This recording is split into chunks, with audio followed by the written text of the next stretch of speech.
अस्सलाम वालेकुम वीवर्स, क्या हाल है? ठीक हो? तबीयत से ठीक है? उम्मीद करना ठीक हो। सो वीवर्स, आज असा हैं A10 सोसाइटी इस्लामाबाद दे अंदर जिथा पानी दी बहुत किल्लत है। पानी बड़ा मुश्किल नाल हासिल किया वैंदा दोस्तों। सारे दे पास मेरी बैक साइड उत्ते पीटर मतलब चलदा पिया जनरेटर दे नाल, मतलब को देना पिया करंट बनाना पिया। ये तारां तेरे सामने पैप है पिया छोटा जियां जिवें असां अपने इलाके च बोर करवाने नलके दा उंदे जितना भी पानी देंदे। ये सारे तारा हैं पिया जमीन दे विच 500 फुट की गहराई तो पानी आंदा पे पीटर के जरिए। ये करंट बनाना पिए, ये तारा हैं ते सामने तो लिखे ने पानी बैक कैमरा।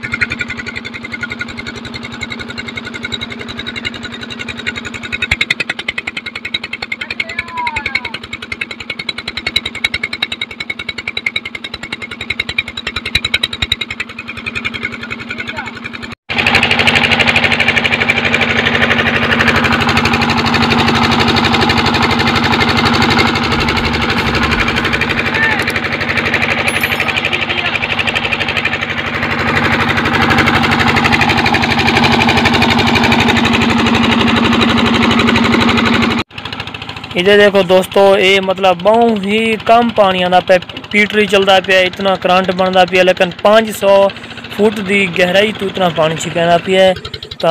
तो पानी बहुत ही मतलब महंगा ही समझो, बस इतों मूल भी मिलता है, मतलब पैसों नाल बाहरों लोग गिना तो इतना ये बोर कामयाब थी है। बोर कामयाब थी कौन टैंकियाँ भरिया पैने, मतलब वाला सप्लाई थी सी इन अपनी सोसाइटी के अंदर वन के जितना चले उन्होंने साफ पानी दे सन पीवन की। ते बहुत ही मुश्किल काम है, मुश्किल जगह है जितना पानी